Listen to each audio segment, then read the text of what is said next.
My mother admitted that I am not her child. My father was silent. Now I am faced with my biological father and a big problem that scares me. I can't get the moment out of my head when my world seemed to split in two. It all started on a perfectly ordinary evening when I was sitting in my room, scrolling through my phone. I was bored, and I didn't even notice the door opening. She came in quietly, but not with the calm I was used to feeling, but with a heaviness that immediately made me anxious. Usually her presence gave me a feeling of home, but then there was something sticky in the air, something that I wanted to turn away from. I noticed how her hands were shaking, and for the first time in my life, her eyes avoided mine. She simply sat on the edge of the bed and was silent for a long time. I began to feel a strange heaviness spreading in my chest, as if my body knew in advance that it was going to hear something that it couldn't prepare for. And then everything was said. Just a few words, but they cut to the bone. They didn't feel like a reproach or a confession of something ordinary. They sounded like a death sentence. At that moment, it seemed to me that my heart stopped beating. I sat there looking at her, unable to believe that she was talking about me. I was used to thinking that my whole life,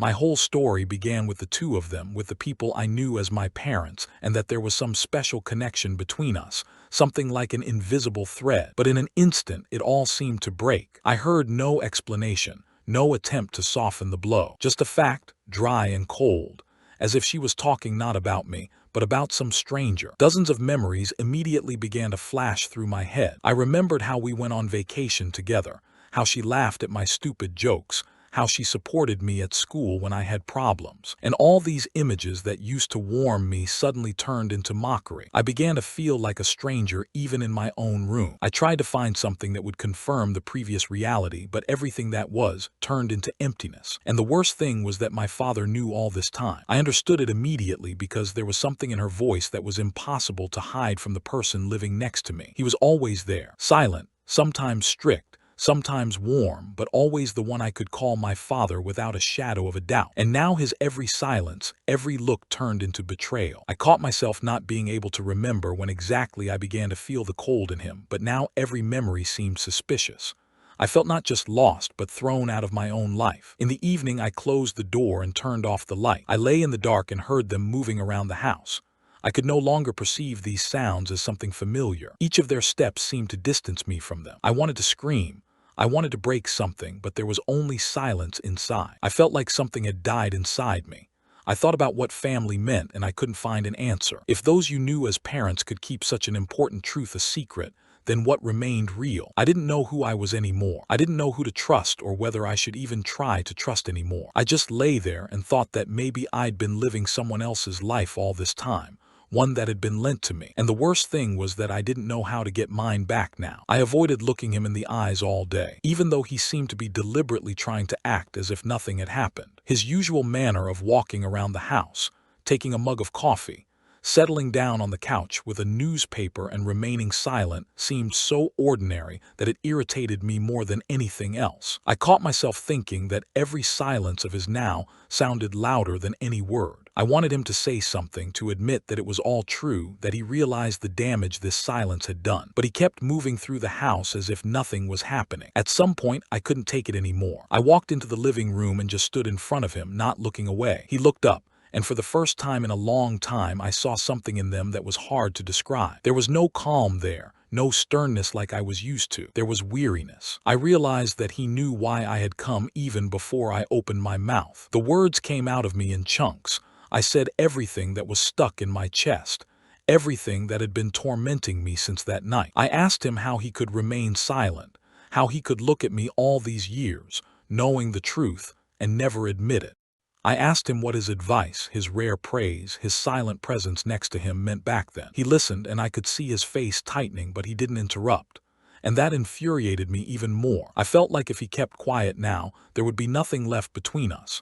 And only when I was almost screaming did he finally speak. His voice was quiet, and the words hit even harder. He said that he had known all along, but it hadn't been his choice. He said that he had tried to be a father to me the best he could, and that he believed that silence was better than the truth, which would have destroyed everything. In that moment, I felt like the ground had been ripped out of me, because it was that truth that destroyed everything. His confession brought no relief, only more questions. He said that he had kept quiet from me, that he had wanted to preserve the illusion of a family, even if that family was built on lies. I couldn't believe that he could consider that an excuse.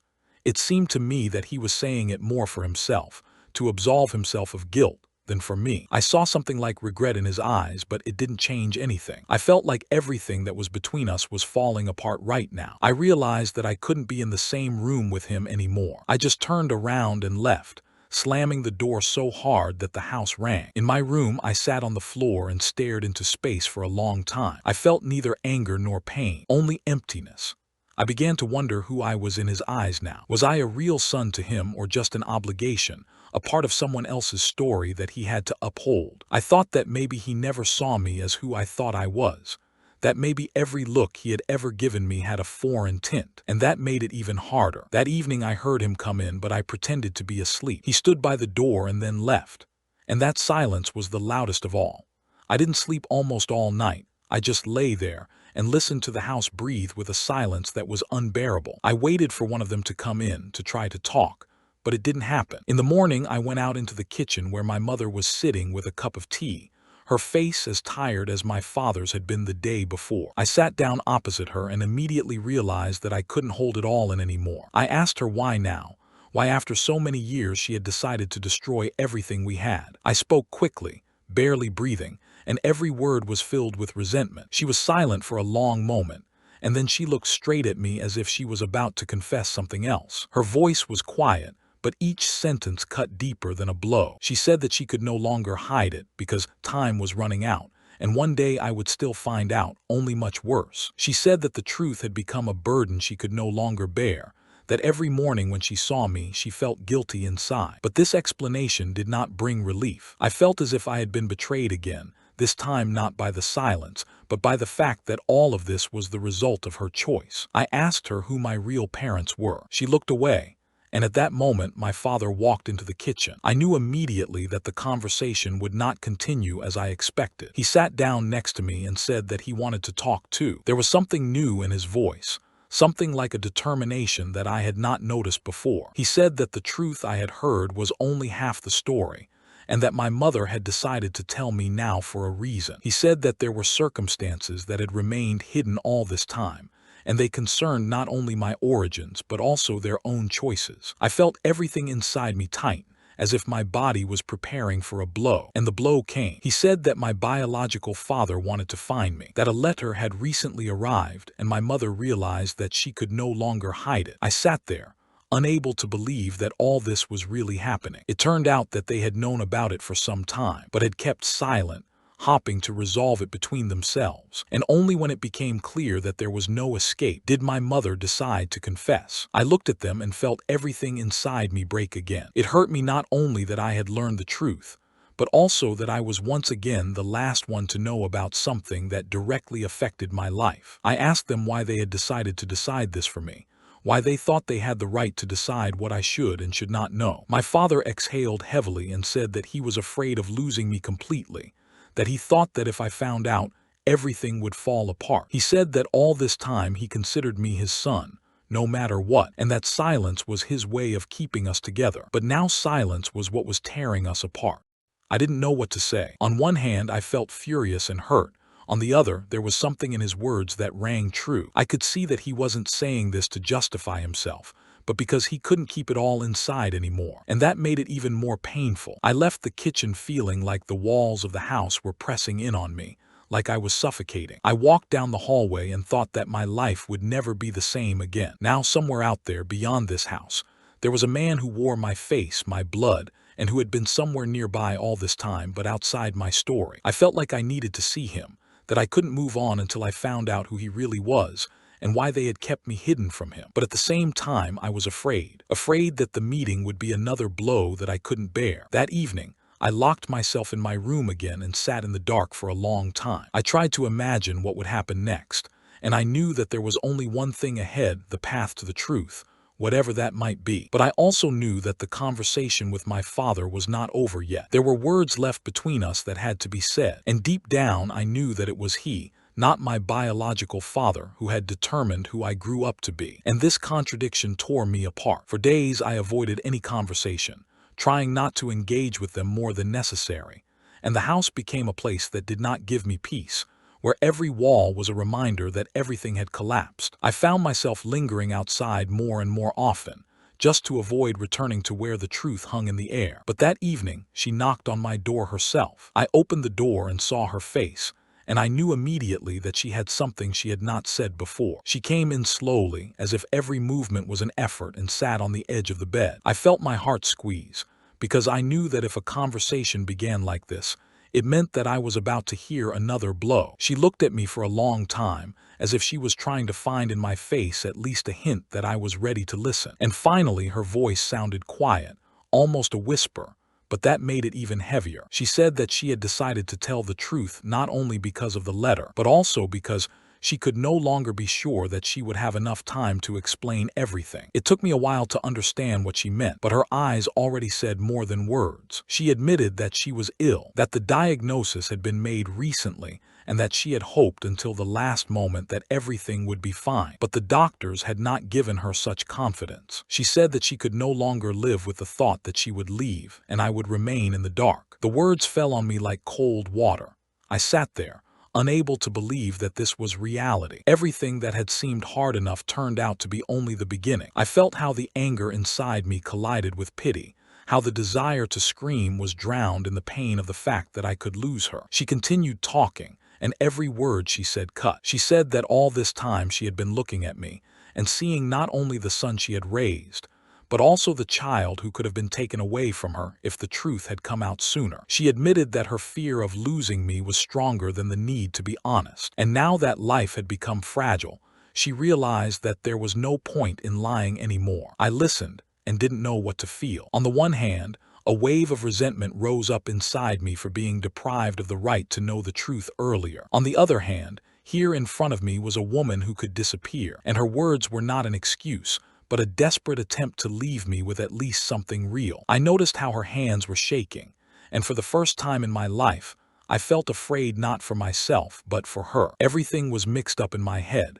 Questions about my origins, anger at my father, the pain of betrayal, and now the fear of losing the one I still loved. I realized that this conversation would not end in one evening. She looked at me, waiting for an answer, but I didn't know what to say. I just sat there, and the tears started to roll down my face, even though I was trying to hold them back. She reached out her hand, but I pulled away, not because I hated her, but because I couldn't handle it all at once. There was silence in the room, and for the first time I felt that this silence wasn't about betrayal, but about fear. Fear that I could lose her forever, without having time to forgive or understand. She stood up, and her steps down the hallway sounded like something final. I was left alone, and only one thought was spinning in my head. The truth had already changed everything, but now there might be something ahead that would change me completely. I didn't sleep all night, because the thoughts that went in circles wouldn't let me close my eyes for a second. It seemed that for the first time I was truly afraid of the future, because now it was connected not with my problems and search for myself, but with her health, with her time, which could be cut short. It was hard to believe that the person I knew as the strongest, most stable figure in my life could suddenly be so fragile that a single medical certificate would turn my entire reality upside down. I paced the room as if I were in a cage, and every movement felt heavy because I didn't know what to do. Scenes from the past floated before my eyes, all those moments when she seemed unshakable, how she would pick me up from school, how she would scold me for stupid things, how she would laugh in the kitchen in the mornings. And now each of these episodes felt like a reminder that they could become just memories and not part of the present. I was angry at her because she had kept the truth from me for so many years, but this anger broke against the fear of losing her. I tried to imagine that if the disease really did take her from me, then it would mean that I had spent the last months pushing away, not allowing myself to get closer. This feeling weighed on me the most. I tried to find some clarity, but inside there was only confusion, resentment, guilt, fear, and some strange tenderness that I did not want to acknowledge. In the morning, I finally decided to go out into the kitchen where she was sitting alone. I noticed that her hands were shaking slightly when she brought the cup to her mouth, and this small gesture struck me more than all her confessions. I sat opposite her and was silent for a long time, because the words were stuck in my throat, but she did not rush me, as if she knew that sooner or later they would sound anyway. I said that I could not forgive her for hiding the truth, and at the same time I could not turn away, because inside me there was a fear that was stronger than anger. She listened and nodded, and in her eyes I saw fatigue, but also some kind of quiet gratitude that I was still speaking. She admitted that she didn't expect forgiveness because she knew how much she had hurt me, but she wanted me to have a choice about what to do next, rather than living in what she had managed to hide. It was strange because it was the first time I had heard her say that she was willing to let go of control. I left the kitchen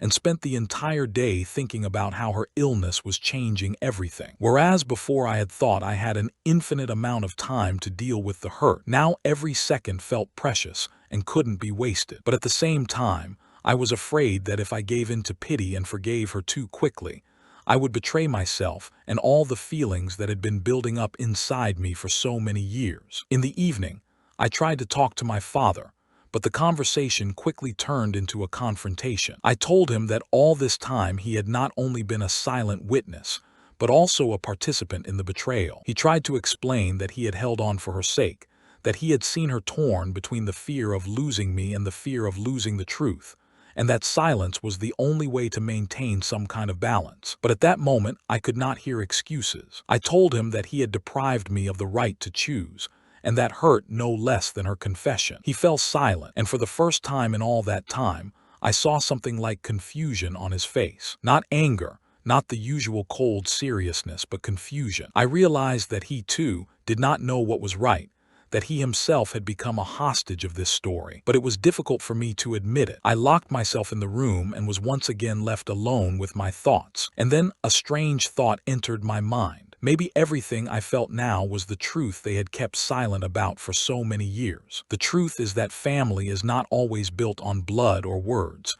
The truth is that sometimes even those who love make mistakes because they do not know any other way. But whether I was ready to accept this truth, I still did not know. I looked at the ceiling and tried to imagine the future, with a mother who could leave and a father who would stay but would never be the same. And all I could understand was that time was now working against me, and I could no longer afford to wait for the decision to come by itself. I did not know what to expect when the next day my mother asked me to go with her to the hospital. At first I thought that it would be a routine examination, that the doctors would say some formalities, but deep down I felt that in fact everything was more serious. We drove in the car in complete silence. Only the sound of the engine and the occasional traffic lights broke the silence. She sat next to me and looked out the window, and I noticed how her face had changed more tired, as if years had fallen on her in those few days. In the clinic, the smell of antiseptics and sterility immediately hit my head, and my mouth went dry. We sat in line, and I tried not to show how scared I was, but she seemed to sense everything. When we were invited into the office, the doctor spoke calmly, without unnecessary emotions, and it was this calmness that frightened me the most. I heard words that did not fit into my mind. The disease is serious. The process is already at a stage where prognoses do not sound like promises but like cautious guesses. The doctor talked about treatment, about chances, about how much depended on how she tolerates the therapy, and I sat there, feeling the ground slipping out from under my feet. She nodded, asked questions, behaved much calmer than me, and this drove me crazy. It seemed to me that she should cry, scream, and not act as if all this was an ordinary conversation. We left the office and I couldn't take it anymore. I asked her how she could be so calm when I wanted to burst inside. She looked at me and said that her fears had long since ended, that now she only had one thing: time, and she didn't want to waste it on panic. These words hit me so hard that I fell silent, because I realized that for her the moment of acceptance had already come, and for me it was just beginning. In the evening, when we returned home, my father was sitting in the living room. I told him about the diagnosis, although I knew that he already knew. He only pressed his lips together and nodded, and at that moment everything inside me boiled. I started screaming that he was silent again, that his silence had become a wall between us, that he never let me understand what he really felt. I wanted to see a person in him, but I saw only a shell that hid everything inside. He stood up abruptly, and for the first time I saw real pain flash in his eyes. He said that silence is not indifference, that it is the only way for him to stay on his feet, that if he starts showing everything he feels, he will simply collapse. And then I realized that he really does live as if he holds the whole house on his shoulders, but it didn't make me feel any better. I said that his silence is only destroying us, and went to my room. I sat in the room for a long time and thought about how I had no time for doubts now. My mother's illness had become a starting point, and if I wanted to understand who I was and what this family meant to me, I would have to face not only them, but myself as well. And then the letter from my biological father popped into my head again. We had never spoken about it after her confession, but now the thought that somewhere there was a person who carried my blood became unbearable. I didn't know what to expect from him: remorse, empty apologies, or more lies. But I knew one thing: if I didn't meet him, I would feel empty for the rest of my life. That night, for the first time, I imagined myself standing in front of him and asking everything that had been building up inside me for so many years. And I was overcome by the feeling that this meeting was inevitable. When I finally agreed to meet him, I had no idea what to expect. His face was completely unfamiliar, although in the letters and photographs it seemed strangely familiar to me, as if it were familiar only in its form. We met in a small cafe, and I noticed how he tried to remain calm, smiled, said something like hello, but there was caution in his eyes, as if he were afraid that I would reject him even before the conversation began. I looked at him and felt a strange alienation. This was a man who carried my blood, but did nothing to be a part of my life, never took steps towards me, was not present in those moments that shaped me, in my school victories and failures, in ordinary days at home, when my father was silent and my mother tried to be strong. And it was precisely this emptiness between us that pressed the most, because I was expecting some kind of explanation, and what I got was a stranger who could have been part of my story, but chose to be only a shadow. We talked, and with every word I felt that everything he said was an attempt to build a bridge across decades in which he had not participated. He talked about how he had been looking for me, how he had been trying to find out how I was doing, how he hadn't been able to understand what my mother and father had hidden from him, and how all this time he had wanted to be there but didn't know how. I listened and thought that, for me, these were words without weight. He was a stranger in the truest sense.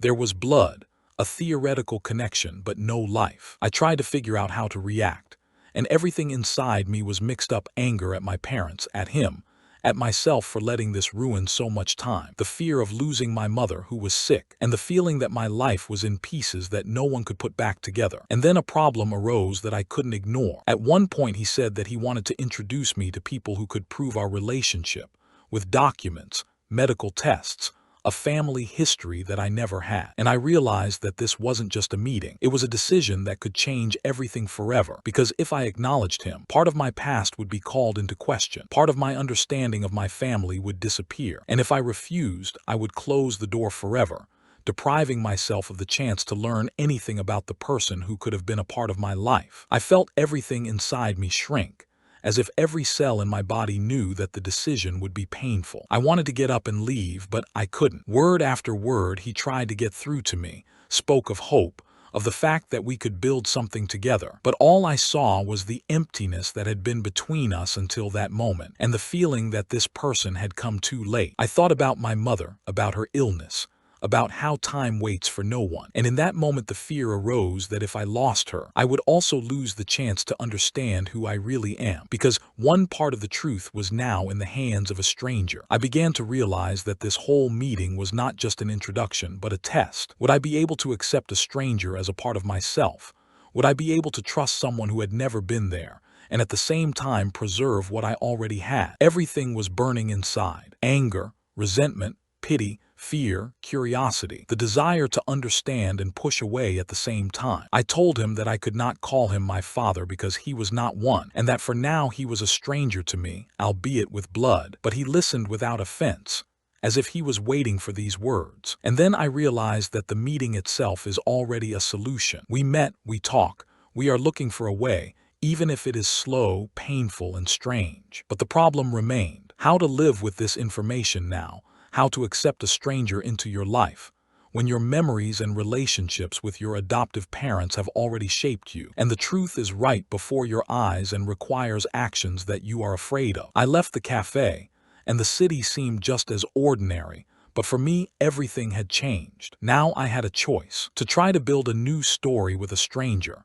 a part of whom I carried inside, or to leave everything as it was and live with a feeling of a missed opportunity. And I realized that this choice is unavoidable, that the truth comes not when it is convenient, but when it is ready to turn your whole life upside down, and that it is here, on the border between the past and the future, that the real path begins, a path that I must walk myself, even if it is scary, even if it hurts, even if a stranger holds the keys to what I am looking for.